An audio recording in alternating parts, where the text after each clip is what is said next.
26 अध्याय 6 पद से लेकर 13 पद तक।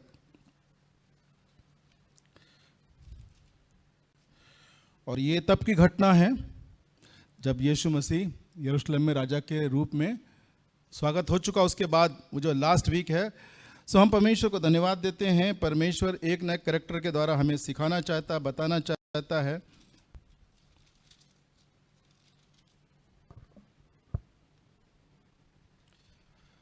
हम अपनी आंखों को बंद करें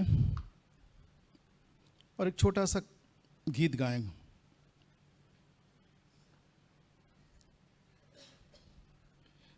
तेरे आंगनों में आराधना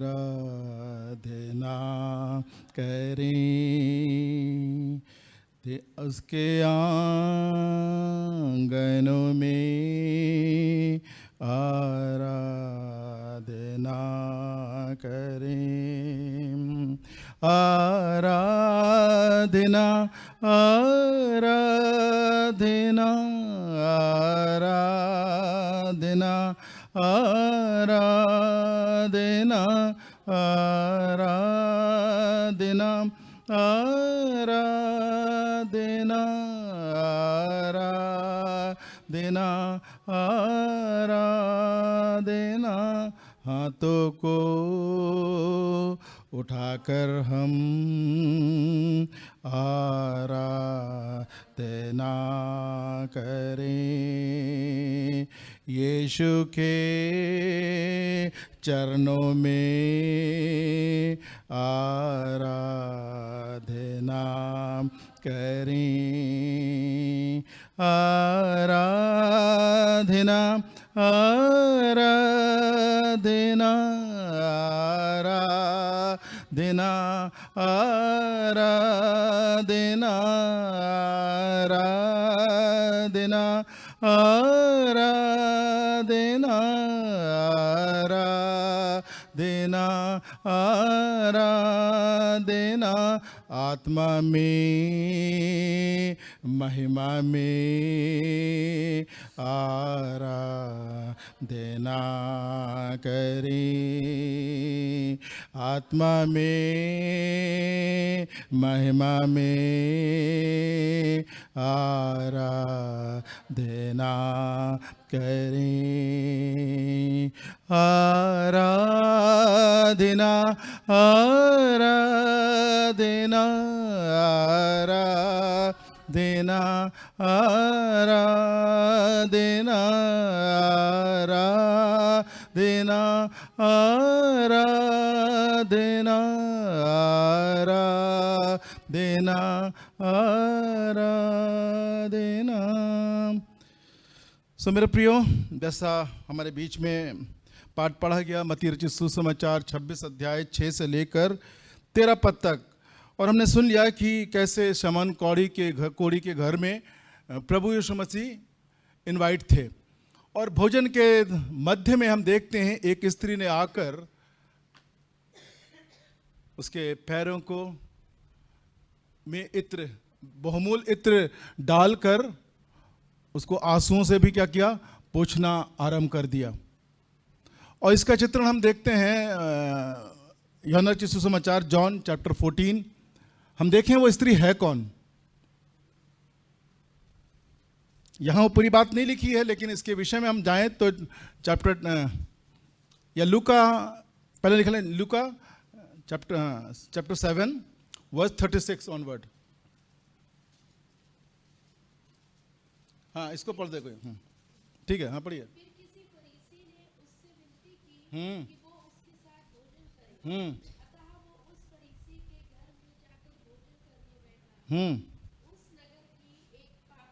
कौन सी स्त्री थी वो? पापनी स्त्री थी लिखा यहां पर। जो पाठ पहले पढ़ा गया वहां यह मेंशन नहीं है। वहां लिखा केवल एक स्त्री आई और उसने ऐसा किया, लेकिन यहां लिखा है एक पापनी स्त्री आकर, हाँ,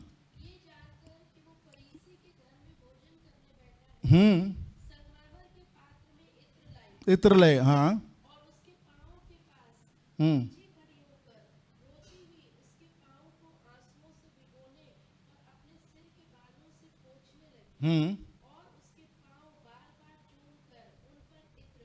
हम्म ये देखकर वो फरीसी जिसने उसे बुलाया था अपने मन में सोचने लगा, हम्म यदि ये भविष्यद्वक्ता होता हम्म तो जान जाता कि ये जो उसे छू रही है वो कौन और कैसी स्त्री है, क्योंकि वो तो पापिनी है। बस थिंक अभी हम आगे से बात जाएंगे। तो हम यहाँ देखते हैं 26 अध्याय में ये बात नहीं लिखी है, वहां लिखी है कि स्त्री आई, लेकिन यहां पे मेंशन वो स्त्री कौन थी? पापनी स्त्री थी। और उसको ये मौका, अच्छा मौका मिल गया कि वो उस मौके को इनकैश कराने के लिए, और इसलिए हम 26 अध्याय में पढ़ते हैं 13 पद में लिखा है, तुम उसे क्यों सता रहे हो? उसने मेरे संग भलाई की है, और जो कुछ इसने किया है, जहां भी संसार में गॉस्पल शेयर किया जाएगा इसका याद किया जाएगा। हम आप कुछ ना कुछ ऐसा काम करना चाहते हैं कहीं भी कि लोग हमें याद करें, लेकिन यीशु मसीह एक बात कह रहा है, जो कुछ इसने किया है मेरे लिए, मेरे गाड़े जाने के स्मरण के लिए किया हुआ है, तैयारी के लिए किया है, जहां भी संसार में गॉस्पेल शेयर किया जाएगा, इस घटना को, इस स्त्री को जरूर याद किया जाएगा। वो स्त्री भी हमारे आपके समान थी। बाइबल कहती है ना, सबने पाप किया और हम परमेश्वर की महिमा से रहित हैं। वो पापनी स्त्री थी, और ये बहुत जरूरी है मुझे और आपको कि हमें इस बात का बोध हो कि मैंने परमेश्वर के विरुद्ध, परमेश्वर की दृष्टि में और स्वर्ग के विरुद्ध में क्या किया है? पाप किया है। और वो कौन याद दिलाएगा? John chapter, gospel of John chapter 16 verse 7 onward लिखा हुआ है, मैं तुमसे सच सच कहता हूं, लुका जॉन, ठीक है, तो अभी मैं तुम सच सच कहता हूं कि मेरा जाना तुम्हारे लिए अच्छा है, क्योंकि यदि मैं ना जाऊं तो वह सहायक तुम्हारे पास ना आएगा, परंतु यदि मैं जाऊंगा तो उसे तुम्हारे पास भेजूंगा। आगे वो आकर क्या करेगा? संसार को पाप और धार्मिकता और न्याय के विषय में क्या करेगा? निरुक्त करेगा। कौन कन्विक्ट करेगा? That I am sinner, we are sinner, पवित्र आत्मा। और इसलिए परमेश्वर चाहता है आज की संध्या काल में मुझसे और आपसे अपने वचन के द्वारा हमें स्मरण दिलाना चाहता है कि हम पवित्र आत्मा के वाणी के लिए संवेदनशील हो जाएं। परमेश्वर की वाणी को सुनने के लिए पवित्र आत्मा ही हमें क्या करेगा? कन्विक्ट करेगा, निरुत्तर करेगा कि मैंने स्वर्ग के विरुद्ध में और परमेश्वर की दृष्टि में पाप किया है। और वो पापनी स्त्री थी ना, और इसलिए यीशु मसीह ने कहा, उसने तो मेरे संग क्या की है? भलाई की है। उसने तो मेरे संग भलाई की है, क्यों उसे सता रहे हो? हमें अक्सर मैं बोलता हूं, ईसाइयों को है डर क्या कहेंगे लोग। हमें डर लगता है कि लोग क्या कहेंगे, लेकिन मैं बार बार बोलता हूं, व्हाट द बाइबल, परमेश्वर का वचन या परमेश्वर मुझसे क्या कह रहा है, क्या चाह रहा है, वो महत्वपूर्ण है। कई बार हमें डर ये लगता है कि लोग क्या कहेंगे। पाम संडे को जब बैठे हम गाना गा रहे थे, मुझे याद आया जब मैं कानपुर में था, और तब सैटरडे को भी हमारी वर्किंग होती थी, और मैं कालका ट्रेन में 1-2 दिन के लिए बनाया जाया करता था। तो एक मिशनरी मेरे संग बैठा हुआ था, न्यूजीलैंड का था, और वो व्यक्ति को उसे सीट नहीं मिली। हम दोनों एक दूसरे को जानते थे, वो कानपुर में सेवा कर रहा था, तो हमारी मुलाकात कभी हो जाती थी। तो वो अपने बैग में नीचे बैठा था, तो कुछ इंडियन जो ट्रेन में यात्रा कर रहे थे उससे कुछ बातचीत करने लगे, पूछने लगे कुछ। वो बार बार कह रहा था, यीशु मसीह मेरा राजा है, यीशु मसीह मेरा राजा है। तो उस दिन मैं पाम संडे यहाँ बैठा था, मुझे वो घटना याद आ रही थी कि कोई शर्म की बात नहीं है। पब्लिकली वो कह रहा है कि यीशु मेरा राजा है। और यहाँ पापनी स्त्री को देखते हैं कि कैसे आत्मा ने उसे कन्विक्ट किया, उसे निरुत्तर किया। किस बात के लिए? धार्मिकता के लिए। तो परमेश्वर की धार्मिकता कौन है? परमेश्वर की धार्मिकता कौन है? रोमन्स चैप्टर 3 वर्स 21 पढ़िए, क्या लिखा है?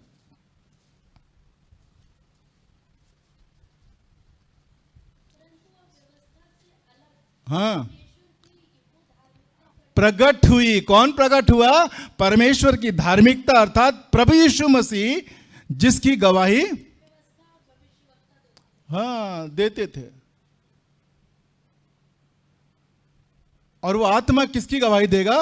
पाप की। किसके लिए? धार्मिकता के लिए, प्रभु यीशु मसीह के लिए।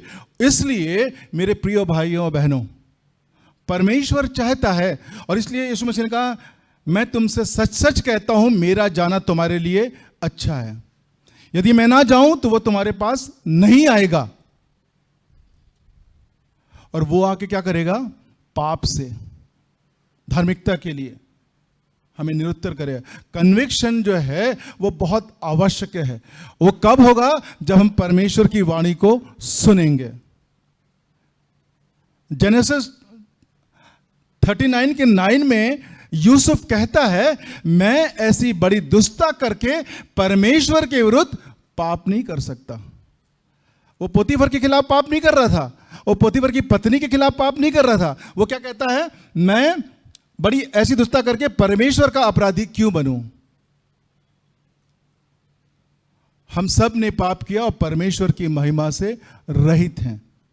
और इसलिए हम इस पापनी स्त्री को देखते हैं, उसने उस अवसर को नहीं छोड़ा। 2 किंग चैप्टर 7 वर्स 10 में हम देखते हैं।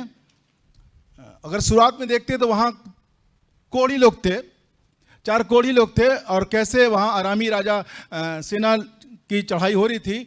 और 10 पद में लिखा हुआ है, तब वे चले और नगर के चौक, बताया 9 वर्ष,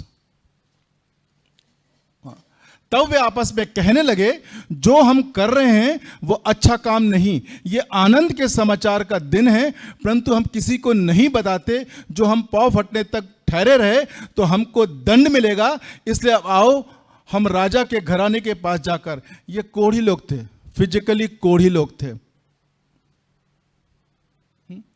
उनके अवश्य उनके शरीर में संवेदनशील ना हो, लेकिन उनके कान, जो उनके हृदय थे, वे परमेश्वर की वाणी के प्रति, परमेश्वर के मनुष्य के पाप के परिणाम से जो दंड था उसके प्रति क्या थे? संवेदनशील थे। और इसलिए हम देखते हैं ये पापनी स्त्री को ये मौका मिल गया कि वो उस शमन कौड़ी के घर में, जहां राजाओं का राजा, परमेश्वर की धार्मिकता, प्रभु यीशु मसीह उपस्थित था, उसने उस बहुमूल इत्र को लेकर जो कुछ वो कर सकती थी। मैं एक पुस्तक लगभग 15 साल से मॉर्निंग डिवोशन में उसको पढ़ता हूँ। 15 साल से ऑसवर्ल्ड चैम्बर्स की बुक है, वो हिंदी में भी है, इंग्लिश में भी है, लेकिन वर्ल्ड में उसकी बहुत शॉर्टेज है। और उस बुक का नाम है, उसके सर्वोच्च के लिए हमारा सर्वोत्तम। प्रभु यीशु मसीह के सर्वोच्च के लिए हमारा सर्वोत्तम। और यहां वो महिला ने क्या किया? क्या लिखा है? अपना बहुमूल इत्र, उसने अपना सर्वोत्तम वहां पर उंडेल दिया। और इसलिए यीशु मसीह कह रहा है, तुम उसे क्यों सता रहे हो? उसने तो मेरे संग क्या किया है? भलाई किया है। और इसलिए यीशु मसीह को यह कहना पड़ा कि जहां कहीं सुसमाचार सुनाया जाएगा। 13 पद पढ़े, क्या लिखा हुआ है? 26 का 13।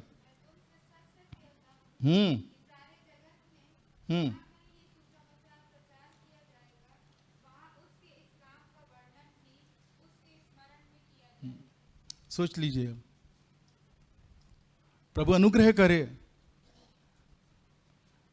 कि जहां भी वचन की बात हो, वैसा पहले भी कई बार बोल चुका हूं, प्रार्थना भी करता हूं कि प्रभु अनुग्रह करे कि हम, अगर आप कहीं जाएं, किसी और शहर में, किसी कलीसिया में जाएं, और हमारी कलीसिया के किसी व्यक्ति के वचन की चर्चा हो रही है, फेलोशिप हो रही है, और हमारे कलीसिया के किसी व्यक्ति की, किसी घराने की अगर चर्चा वहां हो रही है, तो क्या हमें आनंद नहीं मिलेगा? ये हम ना कहें कि आज के समय में ऐसा नहीं हो सकता है। उस महिला के बारे में क्या लिखा? उस स्त्री के बारे में, वह स्त्री कैसी थी? धर्मी स्त्री थी, पापनी स्त्री थी।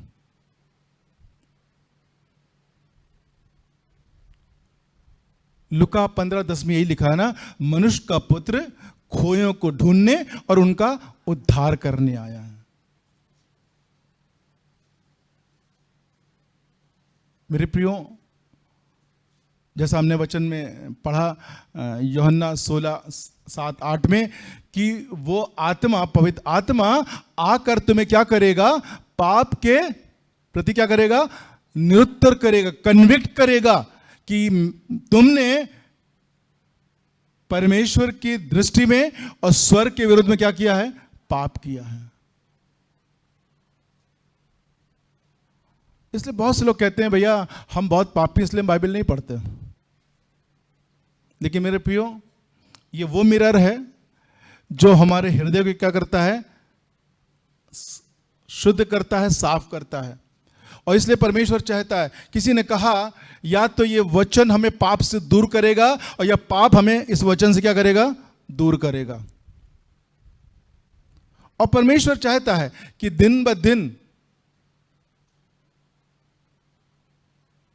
हम परमेश्वर के वचन रूपी आईने में होकर अपने जीवन को व्यतीत करने वाले बन सकें।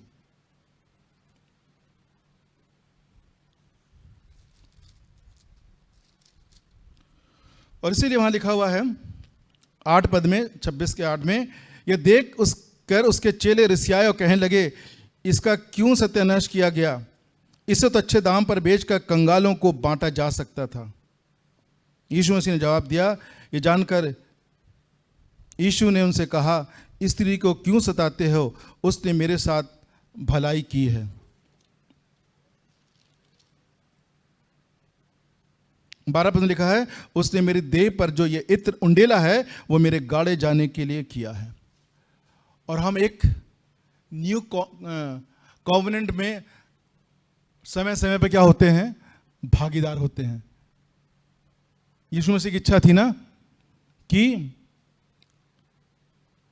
जब कभी तुम एकत्रित हो तो मेरे याद में, मेरे स्मरण में यही किया करो।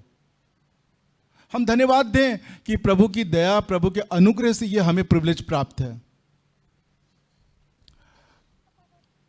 रोमानिया में एक प्रभु के दास रिचर्ड वोमरन, जब मैं उनकी बुक टॉर्च ऑफ क्राइस्ट मैं उसको पढ़ रहा था, उस व्यक्ति के बॉडी में लगभग 14 छेद कर दिए गए थे। लगभग 20 वर्षों तक वो जेल में रहा, लेकिन पूरा रोमानिया उस व्यक्ति के जीवन के द्वारा ट्रांसफॉर्म हो गया। वो प्रचार करने निकलता था और जेल चले। उसकी पत्नी को पता था मेरा पति अगर नहीं आया वो जेल में है। और उनके समय में, क्योंकि रोमानिया जो है कम्युनिस्ट कंट्री उस समय हुआ करती थी, और आप सोच लीजिए कम्युनियन में उनको यूरिन और टॉयलेट सर्व किया जाता था। तब उसकी पत्नी कहती थी, तुम खड़े हो, तुम प्रभु यीशु मसीह के लिए, सच्चाई के लिए खड़े हो। सो हम धन्यवाद दें परमेश्वर को। We are blessed and privileged people कि आज के समय में हम प्रभु भोज में क्या चीज लेते हैं। और इसलिए यहां वो कह रहा है, उसने मेरी देह पर जो इत्र उंडेला है वो मेरे गाड़े जाने के लिए। इसलिए मेरे प्रियो, क्रूस वो स्थान है जहां हर एक पापी को आना अवश्य है।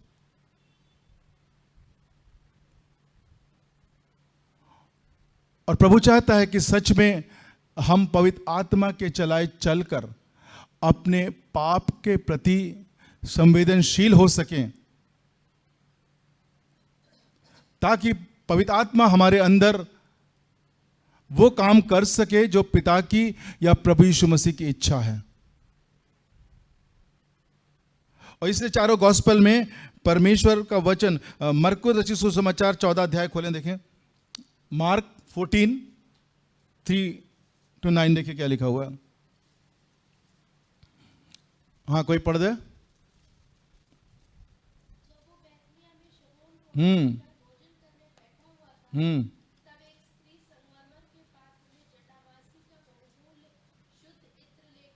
हाँ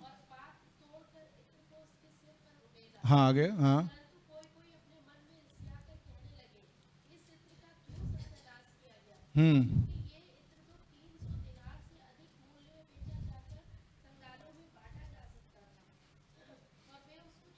बस थैंक यू। सो हम देखते हैं जब हम परमेश्वर के राज्य के लिए या प्रभु के लिए कुछ करना चाहते हैं, जरूरी नहीं कि हमारे प्रिय लोग, हो सकता है हमारे परिवार में भी हमारा विरोध हो सकता है।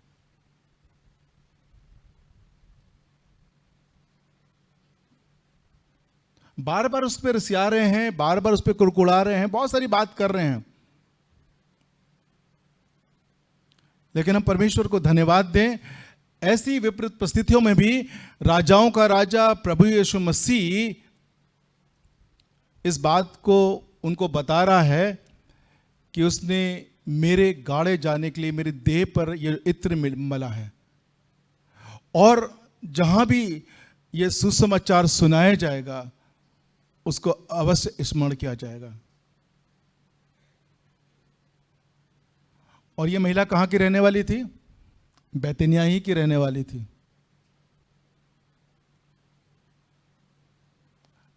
यूहन्ना 12 अध्याय में 1 पद से अगर हम पढ़े तो वहां पूरा लिखा हुआ पढ़िए। हाँ, जॉन 14 चैप्टर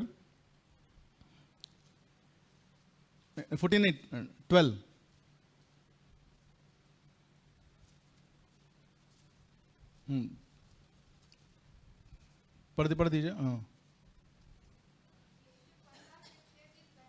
हाँ हाँ हाँ हम्म हम्म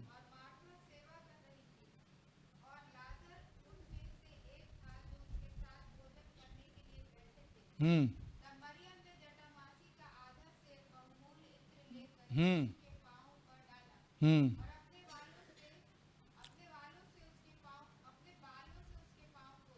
हम्म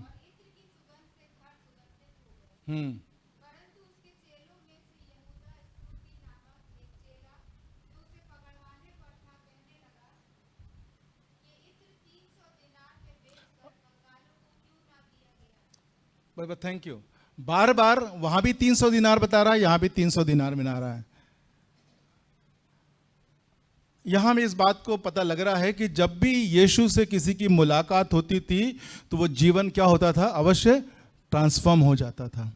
इस घर में प्रभु यीशु मसीह बार बार क्या करता था? आया करता था। जब प्रभु ने मुझे वचन दिया, मुझे एक वो जो घर में लिखा लगा रहता था, आपने पढ़ा हो, बहुत से घरों में होगा, Jesus Christ is the unseen क्या चीज? गेस्ट।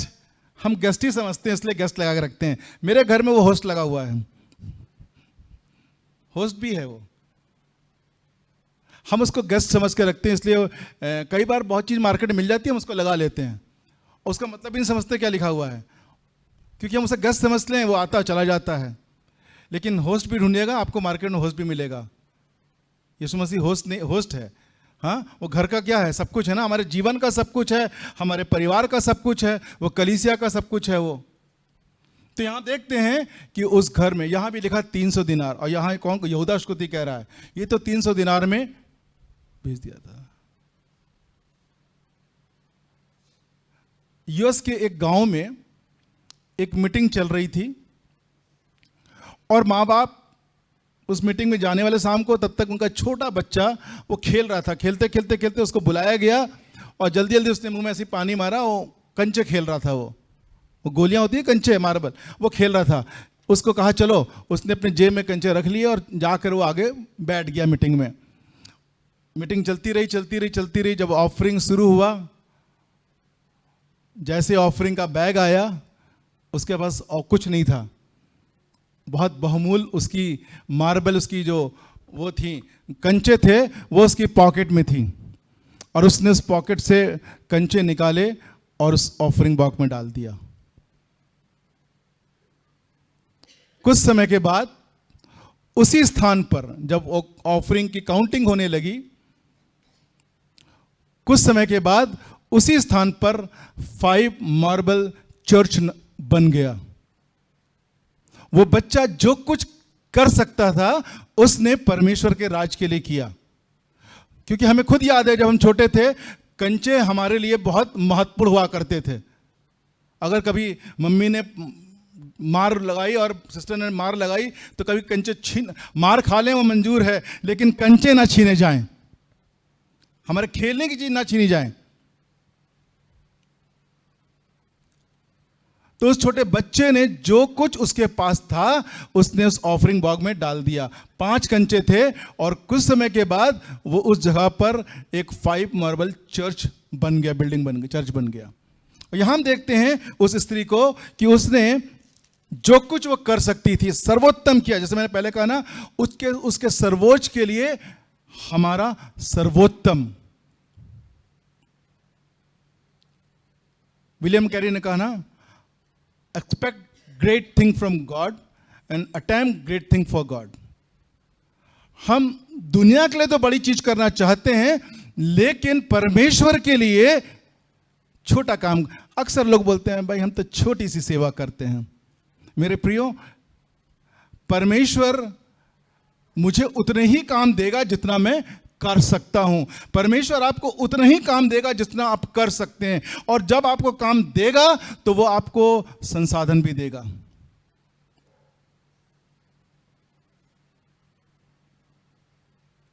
लेकिन परमेश्वर चाहता है, क्योंकि इब्रानियों 1 में हम पढ़ते हैं ना, पूर्व युग में परमेश्वर ने बाप दादों से भविष्यवक्ताओं के द्वारा थोड़ा थोड़ा करके बातचीत की, और अंत के दिनों में हमसे अपने पुत्र के द्वारा बातचीत की। और फिर यीशु मसीह ने कहा यूहन्ना में कि मेरा जाना तुम्हारे लिए अच्छा, यदि मैं नहीं जाऊंगा तो वो आत्मा नहीं आएगा। उसी तरह एक परमेश्वर पर तो हम आप विश्वास करते हैं ना। जब हम पुराने नियम में जाते हैं तो हम पाते हैं परमेश्वर स्वयं वहां पर क्या करता था, लोगों के संग बातचीत किया करता था। हम नए नियम में आते हैं, देखते हैं यीशु मसीह स्वयं उनके संग बात करता था। लेकिन जिस दिन यीशु मसीह का क्या हुआ, स्वर्ग हुआ, हम देखते हैं पवित्र आत्मा उस दिन उतरा। सब परमेश्वर चाहता है, प्रभु यीशु मसीह चाहता है, और यीशु मसीह ने कहा वो आत्मा तुम्हें आके क्या करेगा, पाप के विरुद्ध क्या करेगा, निरुत्तर करेगा। और इस पापनी स्त्री को उस आत्मा ने क्या निरुत्तर किया कि मैंने स्वर्ग के विरोध में और परमेश्वर की दृष्टि में क्या किया है, पाप किया है। और उसको पता था कि छुटकारा जो है, क्षमा जो है, वो प्रभु यीशु मसीह के चरणों में ही निहित है। हम बहुत कुछ करना चाहते हैं लेकिन मन फिराना नहीं चाहते। रिपेंटेंस का मतलब यही है कि आज तक हम इधर चल रहे थे और हम घूम के इधर चले, मतलब वो पाप फिर रिपीट नहीं होना चाहिए। कई बार लोग कहते हैं भाई इस समय में तो मुश्किल है, लेकिन बाइबल से हम देखें, यूहन्ना की पत्रियों में जाएं हम,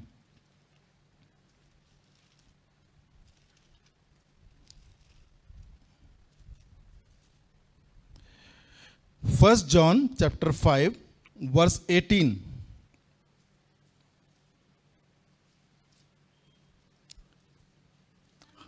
हम जानते हैं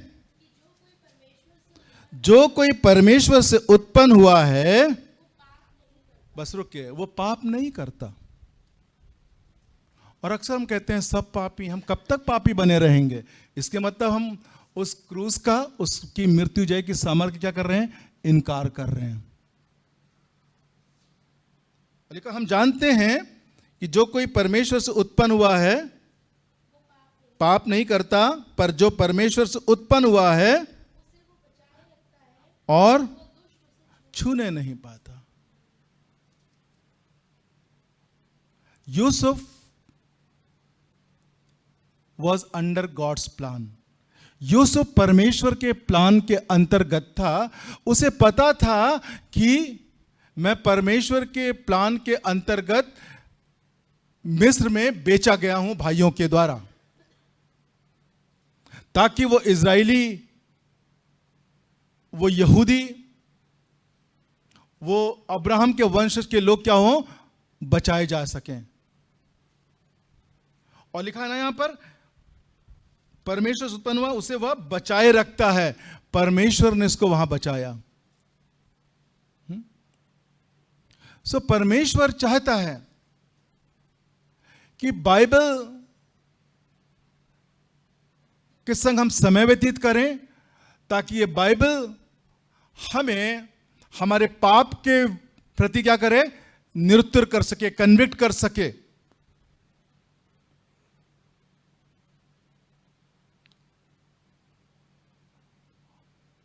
और जरूरी है कि परमेश्वर ने जब यह वचन हमें दिया है तो हम इसके संग समय व्यतीत करें। हम कभी ना कहें हमें समझ में नहीं आता। अक्सर मैं जवानों से जो वचन की बात करता हूं तो मैं पूछता हूं, बताओ पढ़ते हो? कहते नहीं पढ़ता। मैं क्यों पूछता हूं? टाइम नहीं मिलता, या बाउंसर हो जाती है, या अच्छा नहीं लगता है। कोई एक कारण तो होगा ना।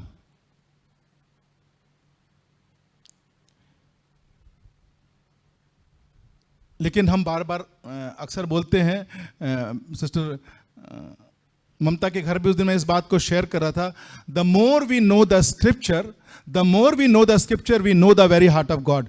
जितना अधिक हम परमेश्वर के वचन को जानेंगे, हम परमेश्वर के हृदय को जानेंगे, हम परमेश्वर के हृदय की धड़कन को जान लेंगे।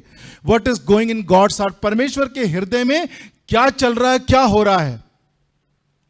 लोग कह रहे थे कि अगर यह भविष्यता होता तो यह जान लेता कि ये जो इत्र उंडेल रही है, ये क्या है, ये पापनी स्त्री है। और यीशु मसीह ने जान लिया कि ये क्या कर रहे हैं, क्योंकि वो हमारे मनों को रचने वाला परमेश्वर है। इब्रानियों 4:12,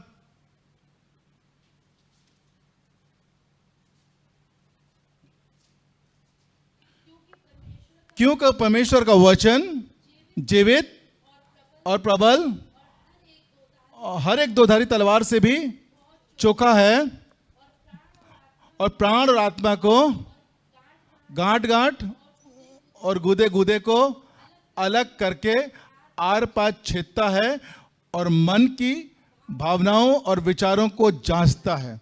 ये दो धारी तलवार तो हम लोगों ने देखी नहीं होगी ना, लेकिन दो तलवार यही है, सुनाने वालों को भी वो शार्पन करती है और सुनने वालों को भी शार्पन करती है। और परमेश्वर चाहता है कि सच में हम सुनाने वाले भी बने और हम सुनने वाले भी बने। और जब भी यीशु मसीह कहीं बैठता था तो चुप नहीं बैठता था ना, वो भोजन करने बैठा था तो ये नहीं कि भोजन ही कर रहा, उससे पहले तो वो संदेश दे ही रहा होगा।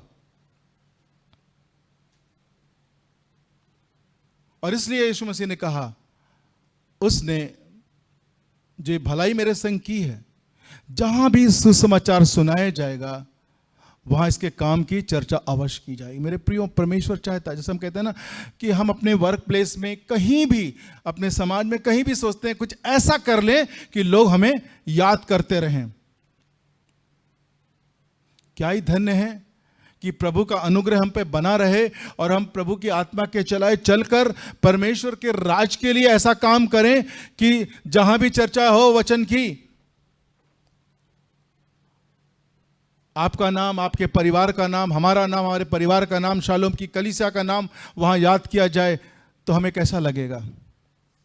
परमेश्वर चाहता है कि सच में हम उस पापनी स्त्री के समान परमेश्वर के वचन को सुनकर, या क्योंकि वो स्वयं वचन था, तो जब ये वचन हम सुनते हैं, इस वचन के द्वारा हमें पवित्र आत्मा हमारे पाप के प्रति क्या करे, कन्विक्ट करने पाए, निरुत्तर करने पाए, और हम सच में परमेश्वर के द्वारा पाप से छुटकारा पाकर परमेश्वर के सर्वोच्च के लिए सर्वोत्तम देने वाले बन सकें।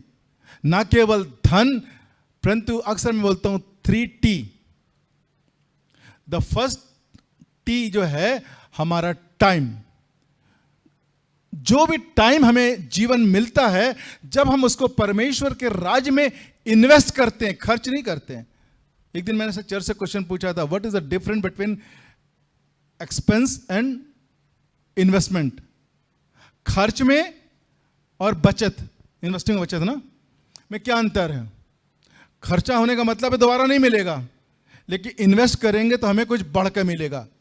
तो जब भी हम 3T में से फर्स्ट T जो टाइम है, जो जीवन हमको मिला है, बार बार हम प्रार्थना कर रहे हैं। अभी जीवन भैया ने प्रार्थना की, इस महामारी के बाद भी हम अब तक जीवित पाए जाते हैं। परमेश्वर ने हमें जीवन समय और दिया है।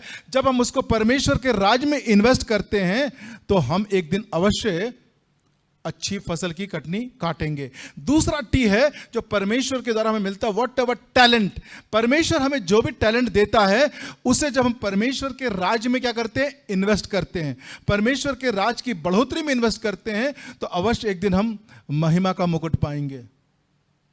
और तीसरा थर्ड टी है, वो है व्हाट एवर आवर ट्रेजर। हमारा ट्रेजर हमारा बैंक अकाउंट हो सकता है, हमारा ट्रेजर हमारे परिवार हो सकता है, हमारे बच्चे हो सकते हैं, हमारी कलीसिया हो सकती है। जब हम उसको हम परमेश्वर के राज की बढ़ोतरी में इन्वेस्ट करेंगे तो अवश्य हमें वो धार्मिकता का मुकुट, जिसके देने की प्रतिज्ञा परमेश्वर ने ना केवल पौलुस से की परंतु प्रत्येक उस व्यक्ति से की जो उसके पुत्र को प्रकट होने को प्रिय जानता है। सो परमेश्वर चाहता है कि सच में हम उस पापनी स्त्री के समान उसके सर्वोच्च के लिए अपना सर्वोत्तम देने वाले बन सकें। मेरे प्रियो, परमेश्वर हमारे कल पर ध्यान नहीं देता कि कल तक हम कैसे जी रहे थे। परमेश्वर हमारे आज प्रेजेंट में और परमेश्वर हमारे आने वाले कल पर रुचि लेता है, और वो चाहता है कि हम एक नई शुरुआत करें, एक नई शुरुआत करें और हमारा जीवन सच में पूर्ण रूप से परमेश्वर पर में समर्पित हो, हमारा परिवार पूर्ण रूप से परमेश्वर में समर्पित हो और हम परमेश्वर की महिमा के लिए इस्तेमाल हो सकें। एक ऐसा काम करें परमेश्वर के राज के लिए कि जहां भी वचन की चर्चा हो हमारा नाम आने पाए, हमारे घराने का नाम आने पाए, हमारी कलीसिया का नाम आने पाए, लोग याद करें कि सच में वो एक व्यक्ति था। मेरे प्रियो, हमने 2 दिन पहले उस पाम संडे को सेलिब्रेट किया, लेकिन अगर हम विचार करें, वही भीड़ 1 हफ्ते के बाद खड़े होकर कह रही थी इसे क्रूस दो, इस क्रूस दो। क्या हम उस पापनी की स्त्री की सूची में खड़े हुए हैं जिसे यह मौका मिला उस सिमन कोड़ी के घर में?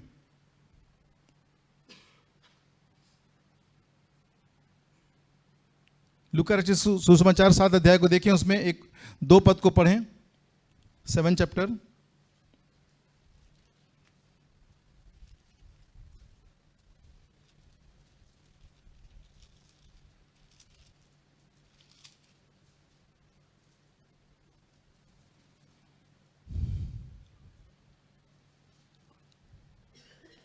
अ 41 से पढ़ें कोई।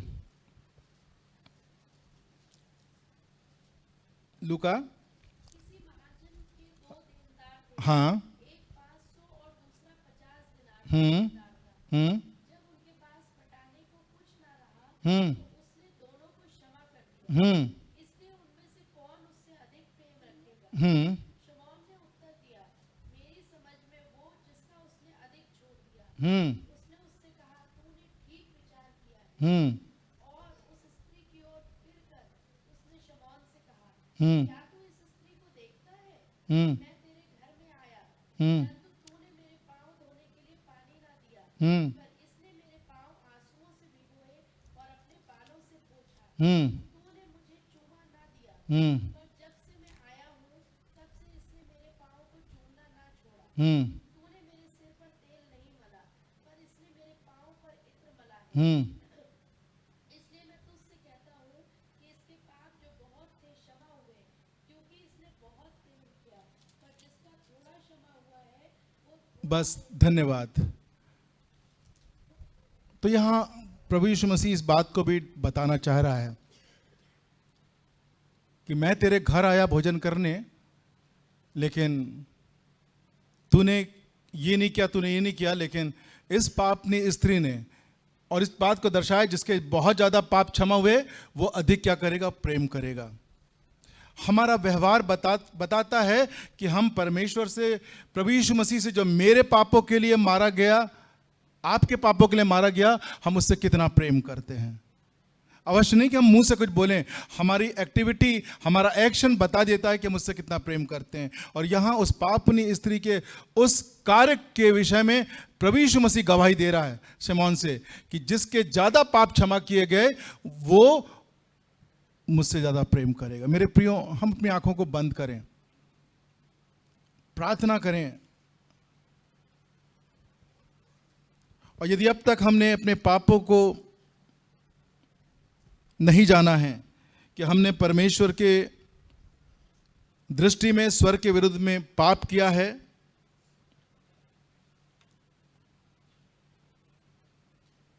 तो आज वो समय है। प्रभु नहीं चाहता कि कोई भी प्राणी नाश हो। प्रभु वचन बार बार कहता है, जब तुम उसके वचन को सुनो तो अपने मनों को कठोर ना करो। मेरे प्रिय भाइयों बहनों,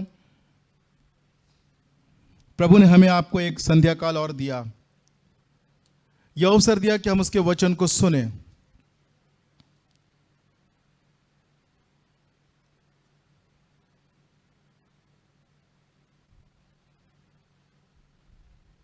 और प्रभु को अपने हृदय में आमंत्रित करें कि प्रभु, मैंने तेरे विरुद्ध पाप किया है।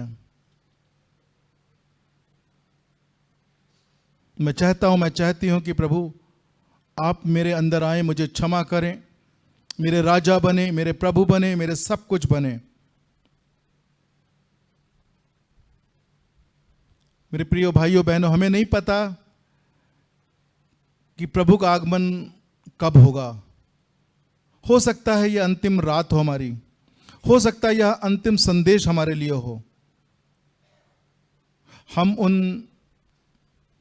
बुद्धिमान 5 कुमारियों के समान बन जाएं, हम उस क्रूस पे चढ़े डाकू के समान बन जाएं, हम उस जकई के समान बन जाएं।